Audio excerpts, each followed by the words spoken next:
Well, hello and good morning. Today is Monday, June 24th, 2024, and I am live to you from Grand Central Station in New York City. Just jumped on my city bike, took it from 6th and 33rd right up to 43rd in Madison, got off the bike, came here to Grand Central to report live from you with my daily videos. So, here are the things that you need to know. Well, on Friday, the S&P rebalanced, and we had a triple witch, and it all went off without a hitch, right? It's a big week this week for both eco-data and political drama. Thursday is going to be the presidential debate, while Friday brings us the all-important PCE deflator, which is the Fed's favorite inflation gauge.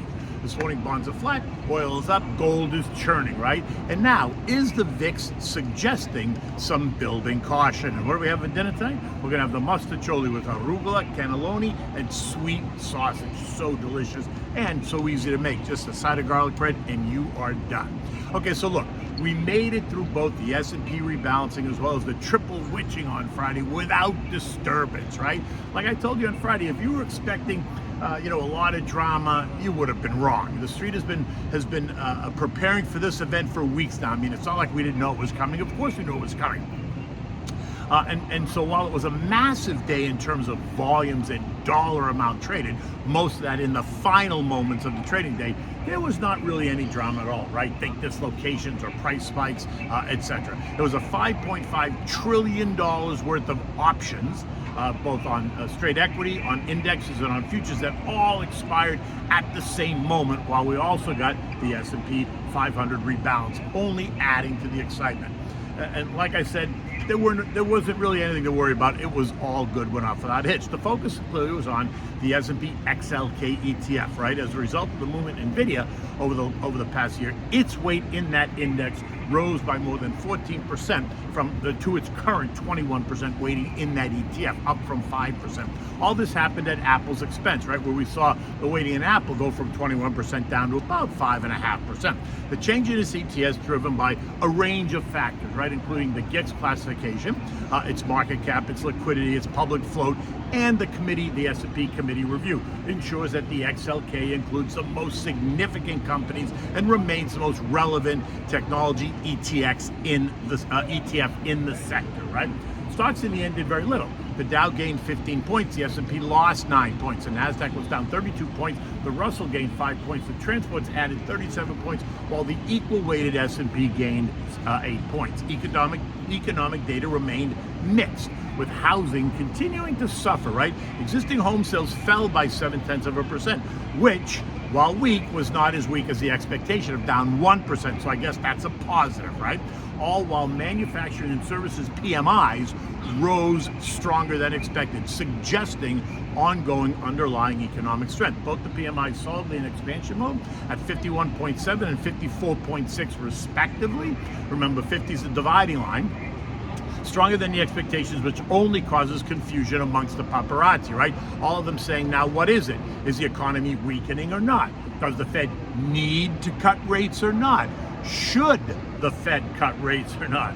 Have stocks gotten ahead of themselves on the narrative that not only will the Fed cut, but they're going to cut multiple times before the ball drops in Times Square? All very good questions and ones that remain at the top of mind, right? There isn't any economic data due out today, but tomorrow we're going to get the Dallas Fed manufacturing survey. Wednesday brings us Philly, Richmond, Dallas, and Chicago Fed activity, which is services indexes. And remember, we're a 75% services economy. We're going to get consumer confidence. Thursday brings us mortgage apps and new home sales, which are expected to be up 1.7%. And we're also going to get the final revision to the first quarter GDP, expected to come in at plus 1.4%. Thursday is going to feature the personal income of up 0.4, personal spending up 0.3, and the all-important, in fact, the key metric this week will be on Friday, the PCE, right? The Fed's favored inflation gauge, and that is expected to show a decline, which would be a positive, right? Top line month over month coming in at 0%, although the whisper number has a negative in front of it, right? Negative 1%, while year over year is expected to be up 2.6%, down from 2.7. Core deflator, ex-food energy, is expected to be up 0.1, while year over year is expected to be up 2.6%, down from 2.8. Now remember, if the PC deflator does indeed decline, then expect the trader types to stamp their feet all about the need to cut rates, right, in order to navigate the soft landing. Okay, whatever. Again, at this point, the issue is not if they cut, but when and how many times, right? Bonds came under a tiny bit of pressure on Friday, sending yields just a bit higher. The 2-year ended the week at 4.71%, while the 10-year is yielding 4.256%. Oil's trading at $80.90 this morning, remaining in that 79.5, 85.5 trading range. WTI is up 10% so far in the month of June. It's up 12% year to date. So this after OPEC Plus remains steadfast in holding production cuts at current levels, while global demand is running ahead of global supply, which is what I've been telling you all along. This is not a demand issue at all. The weakness we saw in oil is not a demand issue at all, right? The April high of 85 to the June low of 73 was more about oversupply coming from non-OPEC producers. Think US, Canada, Brazil, Norway, Mexico, right? Flooding the market with oil. Supply can overwhelm demand, which doesn't mean that demand is waning at all. It just means that there's much more supply. And now that now that story is being told once again. Summer demand here in the Northern Hemisphere is strong, and overall global demand growth for energy remains strong. Analysts on the street are now calling for oil to pierce the late April high of $82.50 and then challenge the early April high of $85 relatively soon. Gold, which shot higher up to $23.90 last week, ended Friday at 23.31, down about 30 points on Friday, as the recent data continues to show U.S. resilience, leaving little likelihood of multiple rate cuts this year, right? Contrary to what they want to tell you. This morning, gold traders are taking it back up about $11 to $23.42 as they continue to dissect and digest the latest news. We remain in the $2,300, $2,400 trading range for gold. This morning, U.S. futures are mixed as investors await a week full of political risk and economic data points. Dow futures are up 75, S&Ps are up 4, NASDAQ was down 10, while the Russell is up 5. Thursday brings us the first U.S. presidential debate, and while Donnie has been out stumping the campaign trail, visiting key swing states and key voter blocks, JoJo's been holed up at Camp David preparing for this event. All eyes now are going to be upon both of them. JoJo to see how he performs cognitively. Will he suddenly appear to be wide awake and in control or not? And what about Donnie? How will he present? Remember, both men are in their 80s, and that in itself, for me at least, is an issue. But according to the polls, this is the best we got, which says, it's a sad commentary, by the way, on the U.S. if this is the best we got. So expect Thursday's debate to be widely watched, and then expect the Main Street media, ABC, CBS, NBC, to tell us how vibrant, awake, and aware and in control JoJo was, and how out of control Donnie is, while reminding us, every day that he's a convicted felon. That's not going to change, but we're going to be told what they want to tell us, what they want us to hear, no matter what we see, right? Do not expect the debate to drive market sentiment, though, or performance, because it will not, right? Political stuff causes some short-term chaos, but never prices stocks. But it will provide a level of entertainment unable to be recreated in the movies. European stocks this morning are up. Germany's up 0.5%, while it is up 1.1%. Look for monetary policy decisions out of Sweden and Turkey this week, while we're going to get GDPs from Spain on Tuesday and from Italy on Friday. Keep your eyes on the VIX, right? It's up 13% since last Wednesday.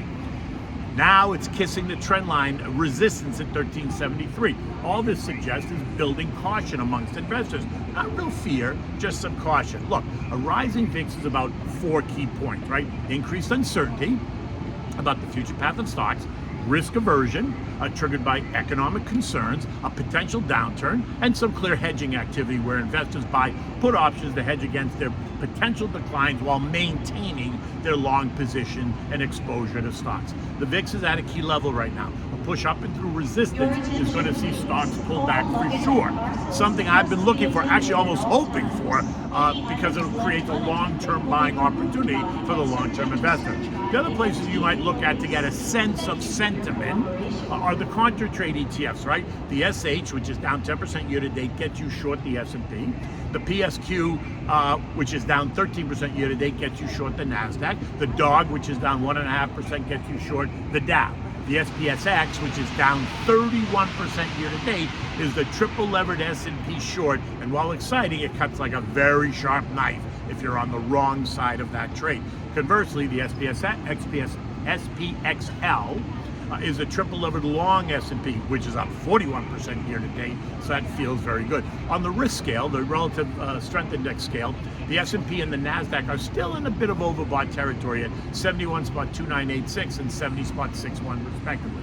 The S&P ended the week at 5464, down 8 points, but remains up 14.5% year to date. This is the last week of the second quarter. Expect lots of window dressing and reallocations going into the second half of the year. Remember, portfolio managers want to shine the brightest light on themselves during the marking period, and June is a marking period, just like January, September, and October. January, September, and December, excuse me. Remember, having a plan is key for the long-term investor. Give me a call to discuss, because I'm always happy to talk about creating long-term wealth and generational wealth, especially. Okay, so what do we have for dinner time? We're having the Mostaccioli with cannelloni beans, sweet sausage, and arugula. Simple to make, easy to eat, become a family favorite. Always make it in a pinch. Honestly, it takes you about 15 minutes, right? And you can make it vegetarian just by eliminating the sweet sausage. And if you want to put hot sausage in there, go right ahead. I just enjoy the sweet sausage, by the way, without the fennel. Now, bring a large pot of salted water to a rolling boil. Put it on the back burner so that it's ready to use. In a large saute pan, heat up some olive oil, the crushed garlic, a sliced chopped red onion. Saute that until the onion soft and translucent, maybe 5 to 7 minutes. Now add the crumpled sweet sausages and saute that around until it's brown. Season it with salt and pepper. Add a can of cannelloni beans, the juice and all, right out of the can. Stir it to heat it up. You just want to get it hot. You don't want to cook the beans. You just want them to be nice and warm. It's going to take 4 or 5 minutes or so. Now add the pasta to the pot, cook it for 8 to 10 minutes. You want it al dente, and take a handful of arugula and put it in the saute pan. It will wilt, don't worry about it. Drain the pasta, always serving a mugful of pasta water. Add the pasta right to the saute pan with the sausage and the beans and mix it well. Add a handful of 2 of grated Parmesan cheese and toss it, right? If you need to add back a little bit more of the pasta water, here is where you do it. Remember, you want the dish to be moist. You do not want it to be soupy. You want to serve this immediately in warm bowls with more freshly grated cheese on the table for your guests, and a side of a toasted Italian garlic bread always works well with this dish. You could enjoy this with your favorite either chilled white wine or rosé wine since it's summertime, or a very light red wine, something like just a Chianti, something simple, right? You want to keep this is about simplicity, so you should keep the wine simple as well. In any event, it is Monday morning here in Grand Central. You can see it's starting to heat up, although it's not anything like it was when I lived here during the 80s, 90s, and early 2000s. By this time, there would have been wall-to-wall people in Grand Central. In any event, until tomorrow, take good care.